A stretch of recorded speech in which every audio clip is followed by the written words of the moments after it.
부자라면 절대로 하지 않는 6가지 루틴에 대해서 말씀드릴 테니까요. 이름하여 갑진육적이다 라는 20, 30대 신용불량자가 23만 명을 넘었다, 이런 보도가 있었습니다. 빚이라고 하는 것을 우습게 알면 안 된다. 돈줄남이 혼줄이 여러분들에게 항상 말씀드리는 것이 초기 자본 1억을 모으는 게 얼마 만에 이루어져야 된다? 바로 7년입니다. 어떤 컨디션이든 1억을 모으지 못한다면 내가 그 다음 스텝을 가기가 어렵다라는 거죠. 분명히 말씀드리지만 일정 금액을 자동이체하는 것도 저축입니다. 보험료는요, 소득의 5에서 3%가 적당합니다. 여러분들이 하고 있는 저축 총량에서 장기저축의 비율은 10% 이내가 돼야 됩니다. 자, 이 6가지를 2024년도에 과감하게 끊어낼 수 있는 용기를 가짐으로써 여러분들이 2024년도를 성공하는 한 해로 만들 수 있을 것입니다.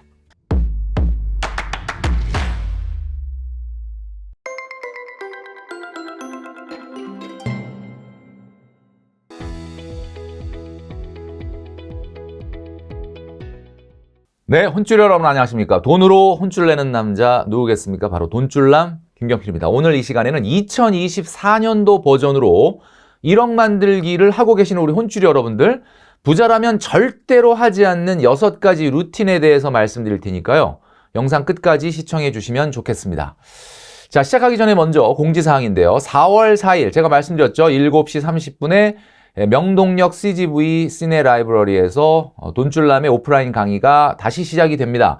자, 근데 많은 분들이 이거 뭐 들어갔는데 벌써 매진이다 뭐 이런 이야기를 많이 하시는데, 이제 제가 꿀팁을 좀 드리면 당일날, 그러니까 4월 4일 오후에 들어가시면 한 5명에서 10명 정도는 당일 취소가 나오기 때문에 오후에는 좀 갑자기 매진이었던 게 조금 자리가 생기거든요. 그러니까 그냥 들어갔더니 매진이네 라고 하지 마시고 당일날 들어오셔서 결제를 하시면은 오실 수 있다라는 말씀을 드립니다. 자, 혼줄이의 경제 개념 제가 계속 말씀드리고 있는데, 노후 준비는 결국은 사회활동이 연장돼야 된다라고 그랬고, 그 다음에 분산 투자는 종목 분산이 아니라 예금과 분산하는 게 전략적 자산 배분이다라고 말씀드렸죠. 그리고 창업을 하더라도 그 사업소득은 진짜 내게 아니라 계속해서 투자가 돼야 되고, 또 투자했던 투자금을 회수하고 난 다음이 진짜 내 거다라고 말씀드렸습니다. 그리고 여러분, 우리 혼줄이 여러분들, 월급 타면 이 돈은 다 내 것이 아니고 저축으로 보완을 해줘야 된다, 이 말씀을 드렸죠. 자, 얼마 전에 3.1절 105주년이었습니다. 자, 그런데 이제 3.1절만 되면 우리가 이제 생각을 하는데, 우리나라의 독립을 가로막은, 나라 팔아먹은 을사오적이 있지 않습니까? 제가 돈줄남의 정말 썰 중에서 클래스 중에 클래스가 바로 오적이었습니다. 그게 뭐냐면 을사오적만 있는 게 아니고 정말 우리의 돈 관리를 방해하는 오적이 있다라고 말씀드렸는데, 2024년도의 버전으로 우리가 1억 만들기를 하는데 방해하는 절대 부자들은 하지 않는 6가지 루틴에 대해서 오늘 말씀드린다고 했는데요. 독립을 막았던 을사오적도 있지만 우리 혼줄이 여러분들의 2024년도 경제 독립을 막는 적도 있습니다. 그 적은 바로 육적이죠. 육적. 오적이 아니라 하나 더 해가지고 육적이 되겠습니다. 그래서 이름하여 갑진육적이다라는, 올해가 갑진년 아니겠습니까? 올해 2024년도에 우리가 1억 만들기를 하는 데 있어서 발목을 잡고 방해하는 이 갑진육적을 절대 하면 안 되겠다. 이 루틴 6가지가 무엇인지를 여러분들에게 빠르게 말씀드리도록 하겠습니다. 자, 첫 번째는 말이죠. 바로 마통이 되겠습니다. 아하, 마통. 여러분 다 가지고 계시죠? 마통. 마이너스 통장의 줄임말입니다. 근데 마통이 왜 나쁜 거냐라고 말씀드려요. 물론 우리가 필요에 따라서 대출을 받아야 될 때가 있으니까 마통을 가지고 계시는 분들이 굉장히 많다라는 거죠. 자, 그런데 마통 자체가 잘못이 아니라, 마통은 엄연한 대출 아니겠습니까? 대출은 항상 머릿속에 뭐가 따라다녀야 되냐면, 대출 받았으면 언제까지 어떻게 상환할 것이냐라고 하는 상환 계획이 따라가야 되는 거죠. 그냥 마통만 있고 마이너스라는 숫자가 붙어있는 금액만 보다 보면 어느 순간 저축의 의지가 사라지게 된다라는 겁니다. 자, 서울신문 보도에 의하면 빚의 늪에 빠진 청년들 20, 30대 신용불량자가 23만 명을 넘었다, 이런 보도가 있었습니다. 5명의 잠재 신용불량자 중에서도 5명 중 1명이 20, 30대다라는 보도가 있었거든요. 여러분, 이 빚이라고 하는 것을 우습게 알면 안 된다라는 거죠. 마이너스 통장 얼마나 편리합니까? 필요할 때 꺼내 쓰고 또 조금 돈 생기면 갚고 굉장히 편리한데 여러분 왜 이것이 우리가 돈을 모으는데 발목을 잡는 루틴이냐라고 말씀드리면 차입질량지수라는 걸 말씀드린 적이 있었죠. 전세자금 대출이나 담보대출 같이 돈이 확실하게 보전되는 대출을 제외한 여러분들이 쓰고 있는 마이너스 통장이나 신용대출 같은 경우는 BMI 지수가 있습니다. BMI 지수가 여기서 말하는 BMI 지수는 Borrowing Mass Index라 그래서 여러분들의 소득에 걸맞는 신용대출이 필요한데 3개월 소득분의 여러분들의 신용대출 총액입니다. 자, 지금 보여드리고 있죠? 그러니까 한마디로 말을 해서 BMI 지수가 1 넘어가면 안 된다. 1 넘어가면 안 된다라는 얘기는 무슨 얘기예요? 여러분들의 월 소득의 3개월치 이상을 마이너스 통장이나 신용대출을 받으면 안 된다라는 이야기입니다. 자, 우리가 왜 마이너스 통장을 갖고 있으면 큰 문제가 되느냐? 일정 금액을 원금 상환으로 자동이체를 해놔야 되는데 자꾸 저축의 의지가 떨어지는 이유가 내가 정말 돈줄남 영상 보면서 정말 열심히 저축하고 싶은데 내가 마통이 있어. 마통이 있는데 무슨 저축이야? 이렇게 생각하는 거죠. 여러분 분명히 말씀드리지만 일정 금액을 원금 상환으로 자동이체하는 것도 저축입니다. 자, 마이너스에서 플러스로 올리는 것도 저축입니다. 자, 그래서 마통을 갖고 계시는 루틴이 있는 분들 잘 들으시기 바랍니다. 일정 금액을 원금 상환으로 자동이체해라. 그것도 저축으로 인정된다라는 이야기죠. 자, 이 첫 번째 루틴, 마통이 있어도 바로 갚는 루틴으로 이어지셔야 된다라는 거죠. 자, 두 번째 루틴은 말이죠. 바로 할인의 유혹입니다. 여러분, 살면서 우리가 굉장히 많이 느끼고 있는 거 아닙니까? 후회하는 영수증이라고 돼 있죠. 후회하는 영수증. 내가 왜 후회하는 영수증을 만들었을까요, 여러분? 바로 할인의 유혹 때문이다라는 겁니다. 모바일을 들여다보다 보면, 집에서 텔레비전을 보다 보면 굉장히 그 쇼핑에 대한 영상을 계속 보게 되지 않습니까? 자, 그래서 그때 제가 정말 돈줄남의 클래식 중에 클래식이 바로 결제 30제도인데 너무 많이 들은 얘기고 너무 오래된 얘기라서 잊어버리셨습니까? 여러분, 결심 30제도는 마음속에서 하는데 1분밖에 안 걸려요. 딱 1분 정도를 생각을 해라. 결제 버튼을 누르기 전에 장바구니에 담아놓고 결제 30제도를 하셔야 되는데 첫 번째 1심은 필요한가? 필요한가를 물어보라는 거죠. 두 번째는 2심입니다. 2심은 예산이 있는가? 이걸 물어보라고 그랬죠.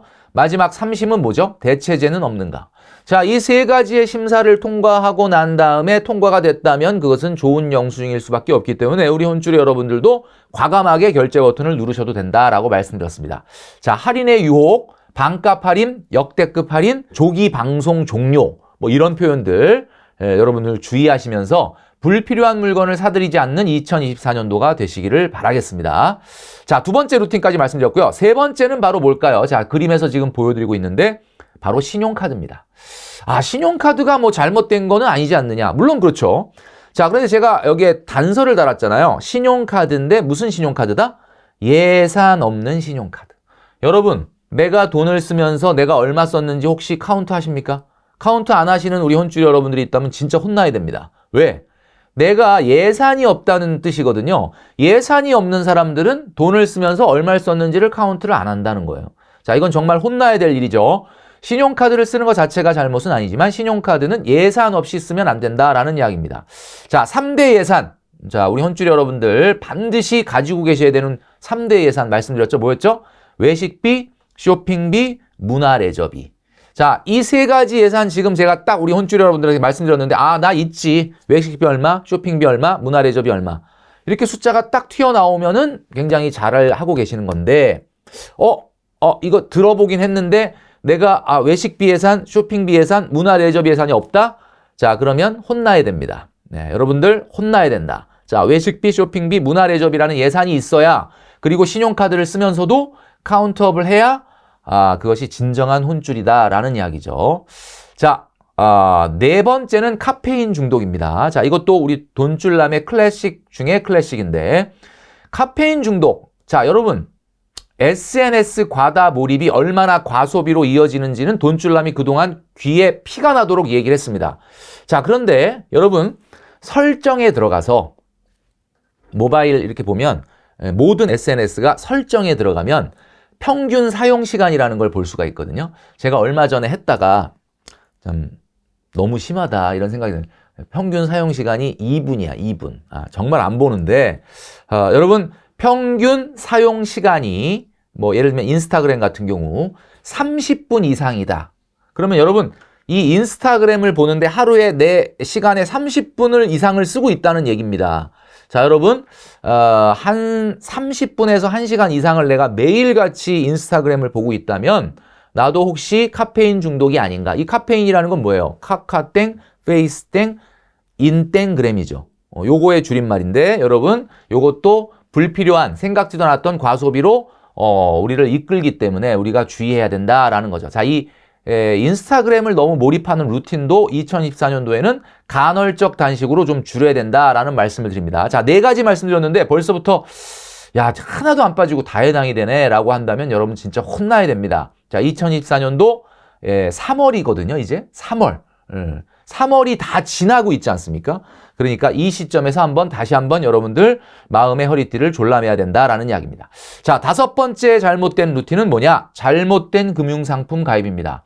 자, 돈줄남이 꾸준히 계속 말씀드리고 있는 건데 우리 혼줄 여러분들이 스스로 셀프 체크를 해봐야 된다라고 말씀드렸죠.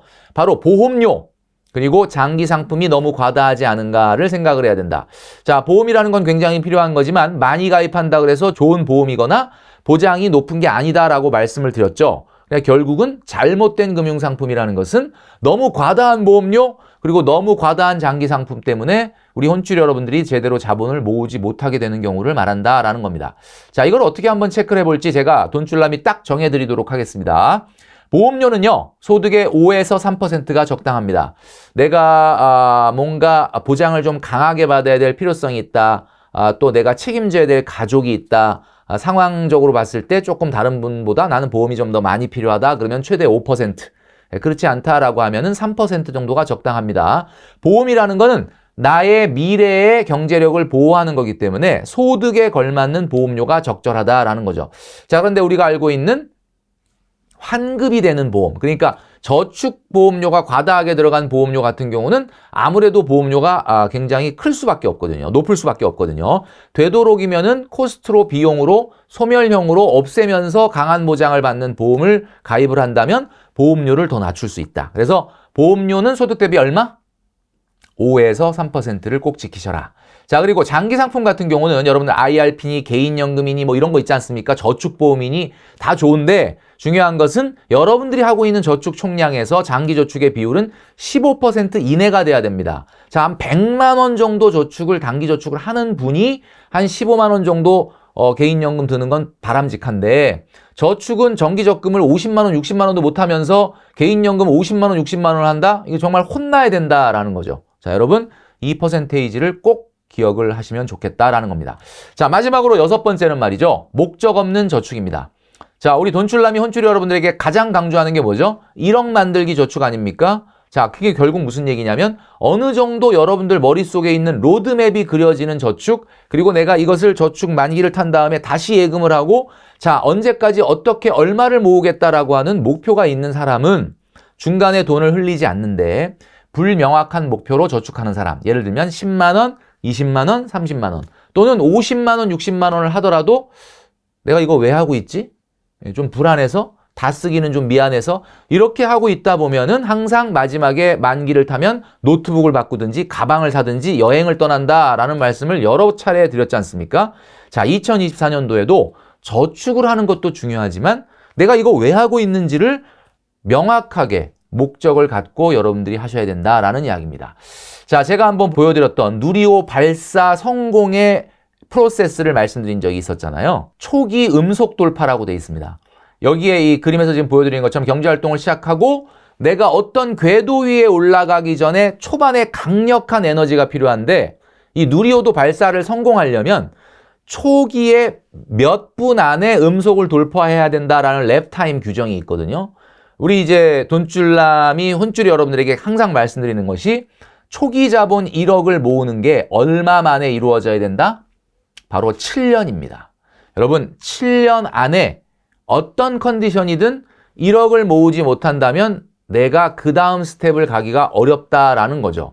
자, 그래서 여러분 제가 오늘 말씀드린 2024년도 지금쯤 해이해질 때가 됐잖아요, 여러분. 자, 1분기가 끝나고 어느새 2024년도도 4분의 1이 지나가고 있는 시점입니다. 이 시점에 다시 한번 2024년도의 성공을 위해서 우리 혼줄 여러분들이 다시 한번 허리띠를 졸라매고 6가지 지금 말씀드렸던 루틴을 제거하는 여러분 되시기를 바랍니다. 자, 그래서 오늘의 돈줄 한마디. 자, 너무나 당연하게 우리 생활 속에 벌어지고 있는 루틴들 있죠? 그 루틴들 중에 나의 미래로 나아가는 데 있어서 발목을 잡는 루틴 6가지를 말씀드렸습니다. 자, 이 6가지를 2024년도에 과감하게 끊어낼 수 있는 용기를 가짐으로써 여러분들이 2024년도를 성공하는 한 해로 만들 수 있을 것입니다.